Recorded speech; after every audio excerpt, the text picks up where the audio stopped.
Hello mga kababayan, magandang umaga sa inyong lahat. Kumusta na kayo dyan? So ngayon nga araw mga kababayan, so andito ako sa cruising papunta ng 29. So punta kami doon sa Bukiran mga kababayan. Mag-abono kami ng luya. Tamang-tama ay umuulan na dito kagabi mga kababayan.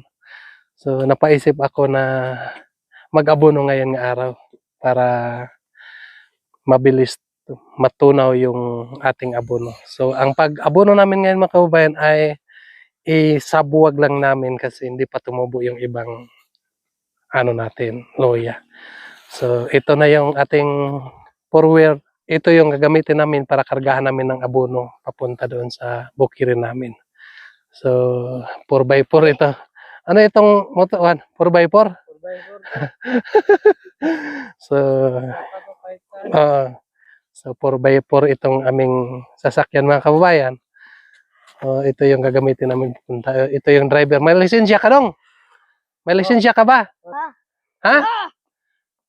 Grabe oh. May lisensya ka? So, dito ka lang. Dito sa lubot.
So, andito na kami sa bukid.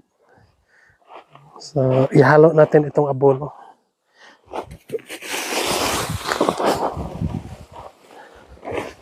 Paghaluin natin ng Anong tawag ng abono yan? Gloria. Oh. Gloria. At saka ammonium mga kababayan. Para mag-abono na tayo ngayon.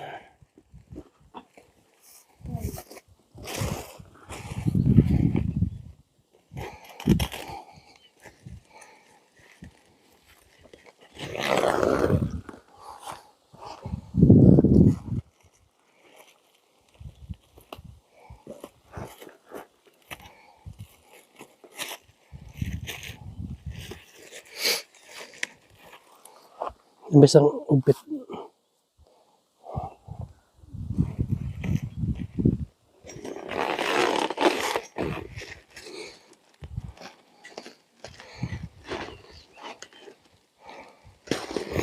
Yeah.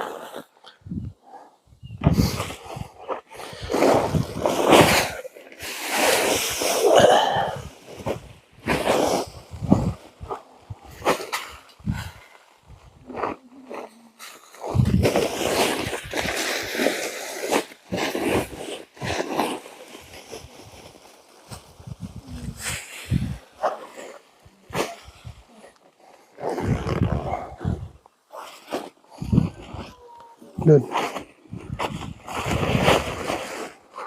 Ikaw gamay na.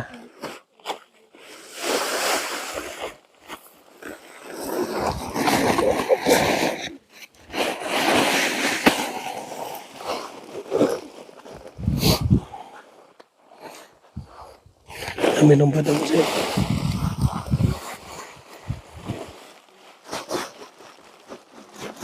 Mel.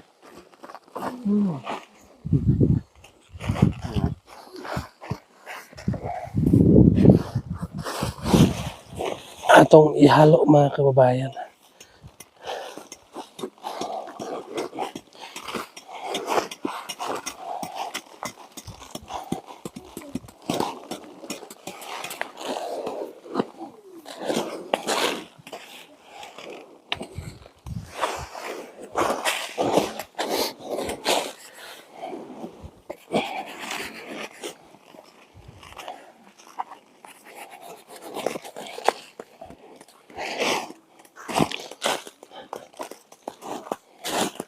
Mas maganda sana yung pareho Gloria. Pero saka na lang pag ano, kadalawang abono na mga kababayan. So ito muna yung ilagay natin. Ihalo lang natin itong ammonium.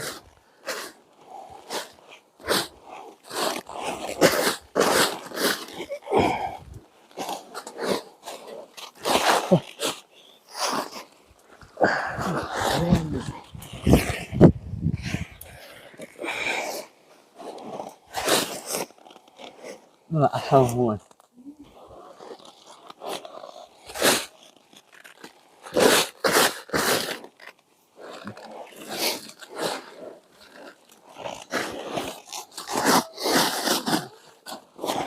Nabong ka mapakabanot. Karot-surop yun.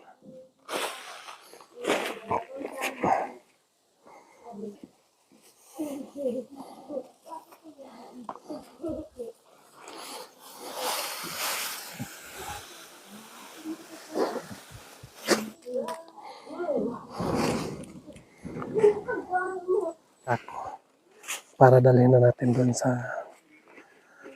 luya natin.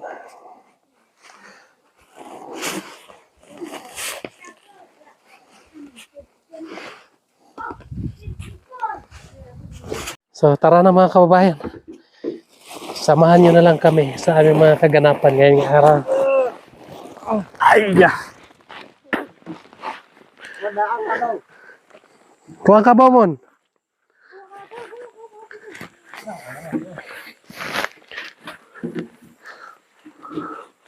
Mon, kabaw.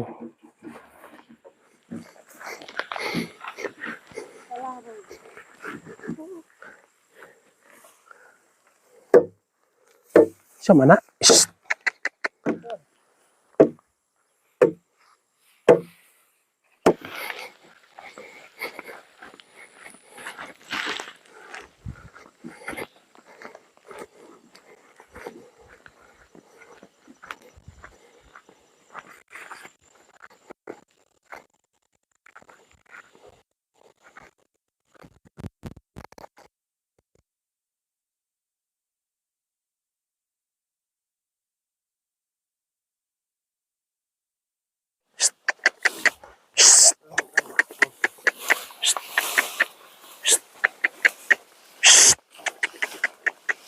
Oh. Lubog, lubog, lubog, lubog.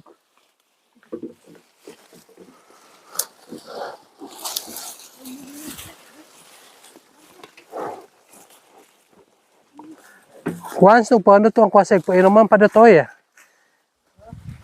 Bong, painuman pa dito sa kabur. Doto ko, drum. Andito na kami sa bukid. Dito sa taniman ng loya. So, andito yung mga pamangkin ko dahil walang pasok ngayon mga kababayan. Linggo ngayon. So, sinama ko na lang sila dito. Mag-abono kami. So, ang pag-abono namin mga kababayan, ito ay first time ko nga mag-loya. So, sabi nila ay mag-ano na daw, ilabay lang na abono tulad. Ganito, ganun lang daw. Kasi, pang ano lang ito mga kababayan. Pang sugat daw sa loya nga tumubo. Diba? Akin na lang ito. Ganito daw.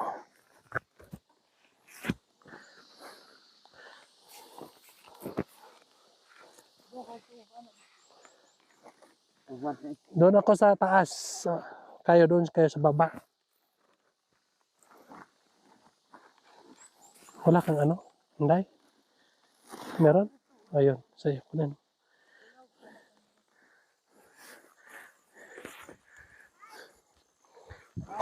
Okay. So ito muna yung vlog natin mga kababayan ngayong araw. Thank you po sa pagsama sa amin.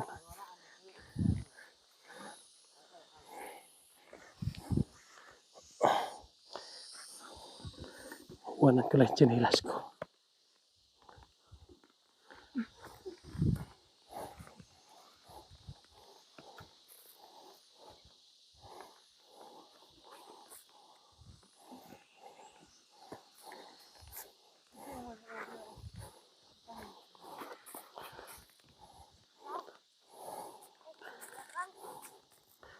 Bi, tanawa, bi, apura. Doon karamat tayo, tayo ate. Maadi, awak sinihas no.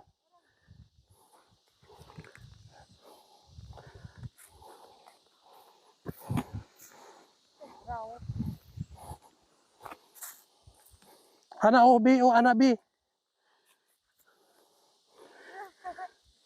Murag batapok raman ni mga bi. Digda bi, ipakita po sila bi. Dahil nga dahil kay.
Tingnan lang natin kung ano yung kalalabasan mga kababayan.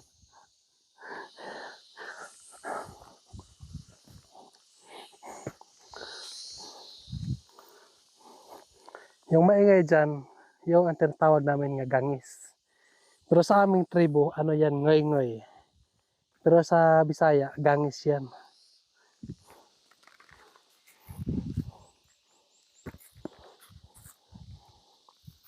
Yan ang palatandaan pag ano na, ting hagbas na, ting hawan na para taniman ng palay noon. Pag marami daw yung maingay nga gangis, ibig sabihin nga maganda magtanim ng palay kasi malaki yung abot. Maraming abot pag magtanim tayo ng palay. Yun ang palatandaan sa mga matatanda noon. Pero ngayon mga kabayan, parang wala na. Hindi na namin sa ano, hindi na namin ma-apply sa ngayon mga kabayan. Kasi hindi namin kasi alam ang mga sa mga matatanda noon, mga linunod namin. Noon, nung meron pa yung papa ko, nandito pa. So, yan din ang palatandaan. Pero ngayon, wala na.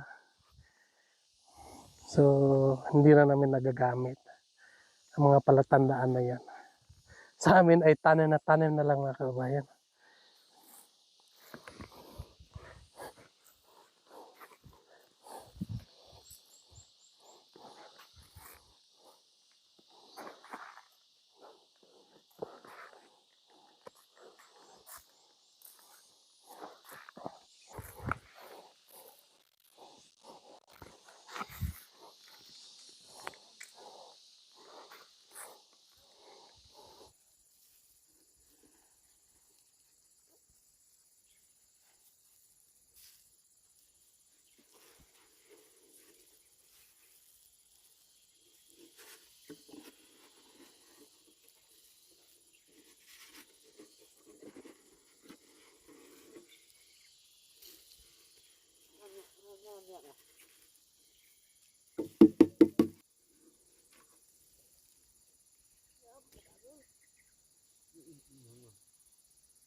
Makakatapos lang namin nag-abono.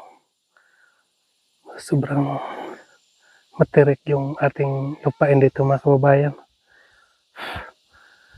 So, ang ginawa namin ay iitsa lang namin yung abono mga kababayan. May iba nga tumubo na, pero yung iba hindi pa. Sunod-sunod ito ang pagtubo nitong loya. Hindi magkapareho. Pero merong mga farmers na sanay na magtanim. Hindi sunod-sunod yung kanilang pagtubo ng loya mga kababayan. Ang pagtubo ng loya nila ay pareho-pareho. Pero ako ay hindi pa sanay mga kababayan. Siguro nasa diskarte lang po yan ng magtanim. Nakita ko kasi nga ito tumubo na dyan. Tapos doon na naman malayo yung pagitan. Pero tinignan ko naman yung loya sa ilalim. Magano naman po. Akso naman siya magtubo. Pero kaso lang hindi magkapareho, sunod-sunod eh. Hindi magdungan ang pagtubo. So antayin natin mga isang buwan. Tingnan natin kung anong resulta sa ating loya mga kababayan. Sana maging success ang gawain natin dito sa bukid.